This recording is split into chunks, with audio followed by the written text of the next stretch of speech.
Let's get back into this podcast. Is it rolling? Yeah, if you have rolling? I'll put one on too. If you put one on. No, I can't, bro. I can't do that. Rolling with me with the wave cap on, Bro, they'll go hard on me, dude.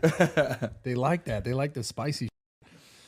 Yeah, you guys. Are you guys both now canceled on YouTube?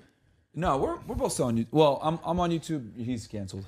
Yeah, kind of lame. Canceled life is good, huh? Well, our Instagrams we got wiped at the same time.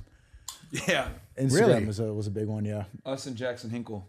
Yeah, we all got wiped the same day. Fresh too. Do you think they're just like they just go these accounts, get rid of them?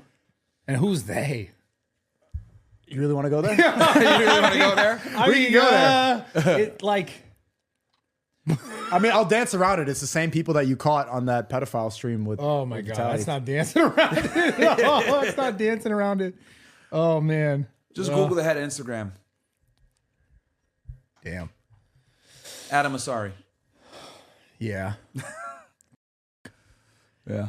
God, this is gonna be tough, but it's like I gotta have this conversation. You guys, did you on this? It's so hard. Why is this a thing? Why does this have to feel like it's a thing that you can't discuss openly? Like that's what's so frustrating about it. Well, if you want your YouTube, then you can't. Tim Pool is having that problem right now. Like he wants to have certain people on, but he knows that if he talks about that, then he's gonna get demonetized like Fresh and Fit. Like they make an example. They happened to me 2 years ago. Yeah. Same thing with PBD. He wants to speak about this as well. PBD has a really successsul podcast that employs a lot of people, but it's just like he's kind of stuck. You know, if he talks about this, he's gonna not be able to employ all these people. So yeah, it's such a weird thing, man. Yeah, when I'm on other people's platforms, I'm careful. You know what I mean? I don't want to put them in weird spots, so I always kind of like just feel them out. If they're like iffy about it, I just stay away because you know, I don't want to mess anybody up.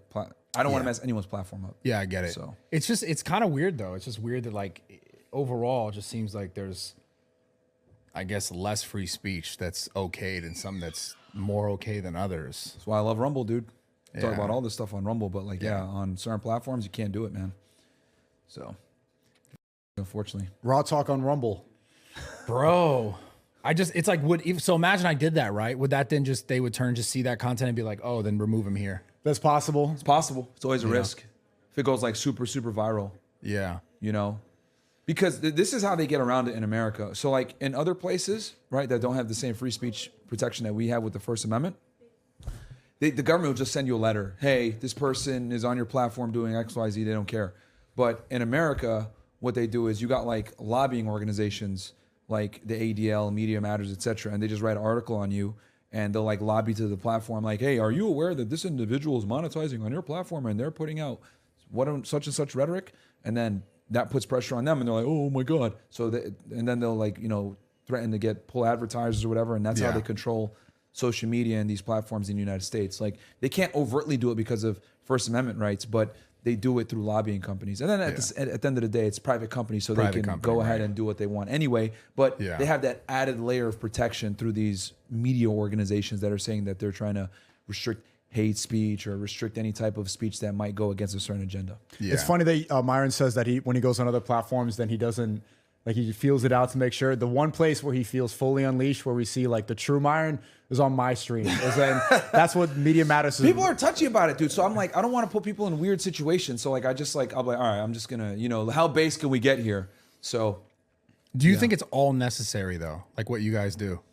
Sometimes you go a little hard. Someone's got to do it. I mean, I think we opened up the Overton window a lot last year. We had a lot of conversations that were difficult. And now a lot of people are speaking about it, but we were the first ones to really do it on a level that big. So has to do it. We were speaking about this in the car right now. Like we're really like the only ones dumb enough to really like sacrifice millions of dollars to have these conversations. So here's where it gets really interesting though. I don't agree. I don't think like you are in a sense sacrificing something, but at the same time, there's a big benefit to be had to the sacrifice. Sure. So that's like, sometimes like, you know, you guys will get on certain topics or certain things. And it's like, there's still a ton of money to be made when you are speaking, you know, just completely candidly and openly about stuff. And because there's a whole like I was interviewing Don Lemon, for example. I did this like in New York. He just got married to a man, right? So I have no idea. Clown world. I have no idea. I saw the pictures. He got married to a man who's like making fun of Christianity. We didn't talk about that, but I was talking to him about like the censorship stuff in general and on Twitter and how Twitter is just like Elon Musk is like, it's kind of like whatever. Oh yeah. And Lit. right. Yeah. And he feels like it should be more moderated. Of course he does. Of course. Yeah. Of course. Yeah. But it's an interesting concept because like when you say that, like, you know, we're sacrificing millions, but like, are you also not kind of just playing also into like a audience that is like really also tired of it and they're supporting the shit out of you guys because you're doing it?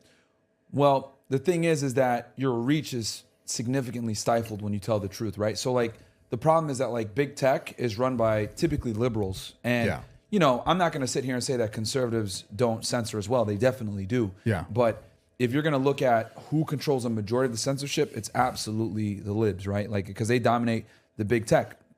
So at least like people say all the time, like, oh, Rumble's like a alt-right, you know, conservative platform. But guess what? Like there's liberals on there and they're not restricted in speech. So like at least like on the conservative side, they respect the First Amendment. And even though they might not agree with certain things, they at least respect your ability to say it. Versus like liberals, they'll be like, oh, this is hate speech. We want to restrict it.